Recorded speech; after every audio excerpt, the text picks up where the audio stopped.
So hello guys, आज मैं बात करने वाला हूँ एक मूवी के बारे में which was released in theatres on 7th मार्च 2025, जिसका जॉनरा होता है स्काई-फाई और कॉमेडी।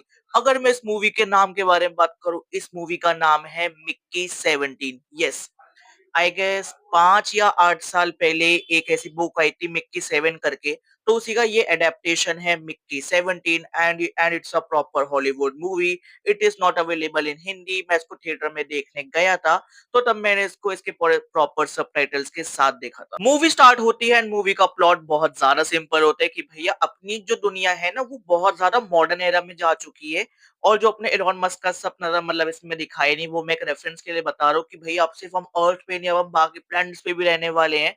तो वो इसमें ऐसा कंप्लीट होते हुए दिखाते कि भैया हमारी पॉपुलेशन, हमारी टेक्नोलॉजी इतनी ज्यादा बढ़ चुकी है कि अब वो हमारे लिए अर्थ पे रहना पॉसिबल ही नहीं है। अब हम अब हम मल्टीपल प्लैनेट्स पे जा रहे हैं, मल्टीपल चीजों को एक्सप्लोर कर रहे हैं, कभी मार्स पे कभी उस पे। तो अब हम जब वहां पे जा रहे हैं तो हमें वहां की चीजों को अडेप्ट भी करना पड़ेगा। उसी के हिसाब से अब हमें टेक्नोलॉजी भी चाहिए। इसका बेस्ट एग्जांपल मैं तुम्हें देता हूँ। अब अभी तक के हमारे पूरे वर्ल्ड में जितनी भी टेक्नोलॉजी बनी है वो अर्थ के हिसाब से बनी है। अब कल को हम मार्स पे जाएंगे, नेपट्यून पे जाते हैं, सैटर्न पे जाते हैं, तो वहां पे अगर हम जाएंगे तो हमारे पूरी बॉडी में क्या क्या दिक्कतें आएंगी, हमें क्या क्या कैप्सूल चाहिए होंगे, हमें क्या क्या इंजेक्शन लगवाने पड़ेंगे, क्या क्या हमें एंटीडोट चाहिए, कौन कौन से वहां पे वायरस है, मतलब वो जितनी भी चीजें हैं, क्योंकि उसके बिना तो भैया वहां पे पॉपुलेशन का रहना पॉसिबल ही नहीं है। तो वैसे दिखाते एक मिक्की नाम का बंदा होता है जिसका ही पूरा मेन पर्पस होता है। तो बेसिकली वो ना वो समुद्र का वो अर्थवॉर्म वाला चारा है जिसको तुम शार्क पकड़ने के लिए यूज करते हो। हाँ हाँ, वो हो सकता है तुम्हें थोड़ी कंफ्यूजन हो गई हो, बट अगर मैं इस बात को डीपली बताऊं, ये ऐसा होता है कि ऑलरेडी हमारी टेक्नोलॉजी इतनी एडवांस हो चुकी है, एक इंसान की जितनी मेमोरी है, जब तक वो मरा नहीं है, वो जो आखिरी सेकंड तक उसकी जो वो मेमोरी है वो ऑलरेडी स्टोर हो रही है। तो कल को अगर ये वाला जो मिक्की है ये मर भी जाता है तो कोई दिक्कत नहीं आती। तो इसलिए भाई ये लाइक पूरा जो ये प्रोजेक्ट है इसको मेन लीड में मिक्की को इसलिए रखा गया है। तो इस प्लेनेट पे जाओ, फिर उसके बाद वहां पे कुछ दिक्कत आती है, कुछ तो बॉम्ब से मर गया, किसी एलियन ने मार दिया, कुछ हो गया, तो कोई नहीं। अब हमारे पास टेक्नोलॉजी और इतनी एडवांस है कि भैया 3D प्रिंटिंग प्रिंटिंग में सेम चीजें कॉपी हो रही थी, 3D प्रिंटिंग में हम भैया सेम इंसान कॉपी कर देंगे। तो ऐसे फिर मिक्की 2 आता है, मिक्की 3 आता है, फिर उसके बाद अब जब वहां के जो बाकी चैलेंजेस है वो पूरे हो गए, अब वहां पे जैसे इंसानों को जिंदा रहना है तो भाई उनको कौन सी एंटीडोट देना है, कौन सी दवाइयां देनी है, तो उस चीज को भी मैनेज करने के लिए भैया जितने भी एंटीडोट, जितने एक्सपेरिमेंट, जितने बॉम्ब, जितने लौड़ा लहसुन, भैया जितना भी सब कुछ होता है सब अपने पे करते हैं मिक्की पे। तो ऑलरेडी ये 16 मिक्कियों को ऐसे मार चुके हैं। 17वां मिक्की भाई जब ये अपने 3D प्रिंटिंग से करवाते हैं, उस पे आती है अपनी मूवी का मेन टाइटल मिक्की 17, यानी इसका 16वां जन्म, क्योंकि एक बार तो ये एक्चुअल में पैदा हुआ था, बट इसमें क्या है कि भैया इसकी सारी मेमोरी वहीं की वही है। 3D प्रिंटिंग से पूरी बॉडी वहीं की वही निकाली, जैसे मिक्की अभी मरने से पहले था, फिर उसके बाद सारी उसमें मेमोरी डाली, एक नया एक्सपेरिमेंट किया, फेल हुआ फिर से करो, फेल हुआ फिर से करो। तो देखो मूवी के अंदर ना बस मोटा मोटा सारी चीजें यही होती है कि जो मिक्की है उसका ये 17वां जन्म है, पिछले 16 जन्म में उसके साथ क्या क्या हुआ, मतलब 3D प्रिंटिंग में बेसिकली क्या क्या हुआ। एंड भाई इसका जो जॉनर है sci fi, that is one of my favourites like genre, जो मुझे बहुत ज्यादा अच्छा लगता है। एंड पता है लाइक इसमें ना काफी लोग कहते हैं कि भाई स्काई फाई है, इसमें कॉमेडी नहीं होनी चाहिए, इसको सीरियस रखो।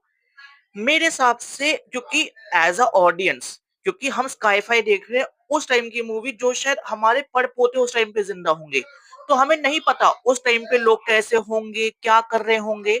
बट अगर इसको हम अपने तरीके से देखें, अपने उस पे देखें, अगर थोड़ी कॉमेडी होगी ना, हमें थोड़ा वो लगेगा ओह ये इतने ऐसे सीरियस चीज चल रही थी, फिर उस पे ऐसे ये कॉमेडी हो गई, तो वो वाली बहुत चीज है। इसका भाई बीजीएम, मैं पूरे सही कहूंगा भाई, जो मैंने हमेशा बोला है भाई, मैं बीजीएम पे बिक जाता हूँ। इसका बीजीएम मुझे बहुत ज्यादा अच्छा लगा, जिस तरीके से वो ट्यून मिस वो पूरा जो उसका बीजीएम चल रहा होता है ना, I love that BGM very much. And हाँ, स्काई फाई का जो एक बहुत मेन चीज होती है ना, लाइक बहुत मेन चीज होती है, दैट इज उसका वीएफएक्स। चाहे फिर वो अपनी रावण मूवी हो या फिर वो अपनी कल की मूवी हो, इनके वीएफएक्स बहुत स्ट्रॉन्ग थे। आदि पुरुष क्यों नहीं चली, वीएफएक्स बहुत ही घटिया थे। इसके भाई जो वीएफएक्स है ना बहुत ज्यादा रियल लगते हैं। अभी मैंने रिसेंटली देखी है अवतार 1, और अब मैं देख रहा हूँ अवतार 2, मेरी अभी आधी कंप्लीट हुई है, अब मैं उसको पूरा कंप्लीट करूंगा। मैंने कहा चलो पहले बीच में वीडियो बना लेते हैं। मुझे अवतार 1 के वीएफएक्स आज भी अच्छे लग रहे हैं भाई, मुझे अब समझ आ रहा है ये highest grossing, highest collecting movie of all time, इतने सालों से इसका रिकॉर्ड क्यों नहीं टूटा? क्योंकि आई गेस ये 2009 में आई थी, बट ये इसका एंड गेम भी रिकॉर्ड नहीं तोड़ पाई थी। और फिर वीएफएक्स होने के बाद जो तुम उसकी एडिटिंग करते हो, कि तुमने कहाँ कब कैसे कट्स मार रखे हो, जो तुम एडिटिंग में भी अच्छे हो भाई, जो तुम्हारे डायरेक्शन है, जिस तरीके से भाई तुम्हारी पूरी वो डायरेक्टोग्राफी चल रही है, वो भी बहुत ज्यादा मैटर करती है। अगेन मैं पठान के ट्रेलर का एग्जांपल लूंगा, एक शॉट भाई जो मेरे दिल पे छप चुका है। तुम ऐसे करके गन ऐसे उठा रहे हो तो कैमरा भी उसी के साथ बिल्कुल वैसे ही जा रहा है, वाली चीज इसमें बहुत ज्यादा अच्छी लगती है। एंड हाँ भाई, एक स्काईफाई मूवी है तो उसके अंदर कुछ ऐसे क्रिएचर्स भी दिखाए हैं फ्यूचर के टाइम के, जो हमने अभी नहीं देखे थे, जो हमें ऐसा दिखाएगा कि भैया फ्यूचर में अदर प्लैनेट्स में ये होगा, ये ऐसे क्रिएचर हो सकते हैं। वीएफएक्स स्ट्रांग था, एडिटिंग स्ट्रांग थी, तो भाई वो बहुत ज्यादा रियल फील होते हैं। वो कोई गेम वाले क्रिएचर नहीं, वो ऐसा मुझे सच में लगता है कि भाई कोई गली का कुत्ता है, बट ये 500-600 साल बाद का कुत्ता है। बट और इसका जो आई गेस जो इसका रन ड्यूरेशन है वो 2 घंटे 17 मिनट कुछ के बीच में आधे घंटे का ब्रेक आया था। तो मोटा मोटा मैं अपने थिएटर से 2.75 या 3 घंटे में ही बाहर आया था। इस मूवी को अपने पेरेंट्स के साथ मत देखना, मैं पर्सनली कहूंगा इस मूवी को ए सर्टिफिकेट मिला हुआ है।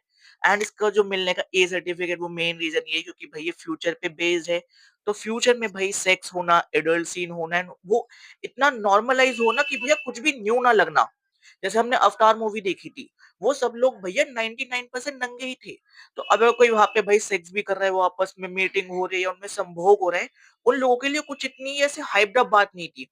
इंडिया में भाई साहब तुम हाथ पकड़ लो, तुम किस करने लगो, भीड़ इकट्ठी हो जाएगी भाई साहब। तो फ्यूचर में वो चीज बहुत नॉर्मल होने वाली, वेस्टर्न कल्चर से हम इंस्पायर हो रहे हैं। तो इसमें भी उन्होंने इस वाली चीज को बहुत सही पुल ऑफ किया। इस मूवी के अंदर जो अपने मेन मिक्की का रोल प्ले कर रहे होते हैं, वो होते हैं अपने रॉबर्ट पैट्रिकसन, यानी भाई अपने द बैटमैन वाले मेन हीरो। पहले इन्होंने द बैटमैन में काम किया, फिर अभी मिक्की 17 में काम कर रहे हैं भाई। दोनों करेक्टर डिफरेंट एंड दोनों के भाई लुक्स भी different. And personally I enjoy that thing. And इसके अंदर भाई अपने मार्क रफूलो भी होते हैं, हाँ वही अपने हल्क यानी अपने ब्रूस बैनर। इसमें वो एक पॉलिटिशियन बने हुए, थोड़े सन की पागल सा पॉलिटिशियन बना हुआ है भाई, जिसको देख के बहुत ज्यादा मजा है। बट भाई ऑल्सो अपने फेवरेट ब्रूस बैनर को ऐसे बुढ़ा होते हैं जिसको तुम 2012 से देख रहे हो, थोड़ा वो बुरा लगता है। तो जब मैंने इस मूवी को देखा ना, पता है मुझे मोटा मोटा इस मूवी के बारे में ना एक चीज आई समझ, ये जो अपनी मूवी है ना, ये सर्वाइवल के ऊपर है, कि फ्यूचर में सर्वाइवल कितना ज्यादा मुश्किल हो जाएगा। वो कहते हैं ना, इंसान इंसान की खाएगा जान, और भैया इंसान के अंदर से एक चीज खत्म हो जाएगी जो होगी इंसानियत। वो चीजें बहुत अच्छी दिखाई। फिर उसके बाद जो पूरा वो मिक्की का पूरा वो सीन था, तो कहीं ना कहीं इंसान की आइडेंटिटी होना, अपनी आइडेंटिटी मेंटेन करना, अपनी आइडेंटिटी में वो एक इमेज रखना, अपनी वो एक ब्रांड वैल्यू रखना, वो बहुत ज्यादा मैटर करता है। और चाहे एक स्काईफाई मूवी ही क्यों ना हो कि भैया फ्यूचर में ऐसा ऐसा हो गया, ये सिर्फ एक मूवी है, बट तुम ये चीज देख लो, इस मूवी को लोग इतना ज्यादा कर पाएंगे ना रिलेट, पॉपुलेशन की वजह से, अफॉरेस्टेशन की, लाइक डिफॉरेस्टेशन की वजह से, कि भैया फ्यूचर में ऐसा हो सकता है। हो सकता है अर्थ सबसे ज्यादा वर्स्ट कंडीशन बन जाए इंसानों के रहने के लिए, मैं अभी नहीं कह रहा। और 500 साल 1000 साल में कह रहा हूँ, मुझे नहीं पता भैया मैं कौन से जन्म में जिंदा होऊंगा या मैं नहीं रहूंगा। तो उस वाली चीज को ऐसे खींचना और ऐसे पुल ऑफ करना, भैया इसके लिए भी तुम 5 में से 5 स्टार डिजर्व करते हो। फिर पूरी मूवी इतनी अच्छी रखना, उसका जो थोड़ा वो एंड आया था भाई, एंड मुझे पर्सनली उतना अच्छा नहीं लगा। मतलब कह सकते हैं या तो मेरी मूवी को लेकर एक्सपेक्टेशन बहुत ज्यादा बढ़ गई थी। अगर तुम मूवी से एक्सपेक्टेशन नहीं रखोगे, इस मूवी का एंड बिल्कुल परफेक्ट है, बट मेरी एक्सपेक्टेशन इतनी ज्यादा बढ़ गई थी कि मुझे ना इसका एंड थोड़ा अनडिजर्विंग लगा, मतलब थोड़ा अंडरवेलमिंग लगा, थोड़ा क्लाइमेक्स से मैं इतना सेटिस्फाइड नहीं हुआ, मुझे थोड़ा वो मीडियोकर फील हुआ। तो गाइज ये था मेरा मिक्की 17 पे मूवी रिव्यू, जिसको मैंने कल ही देखा, तो मैंने कहा चलो एक बार इसके बारे में भी बात कर लेते हैं।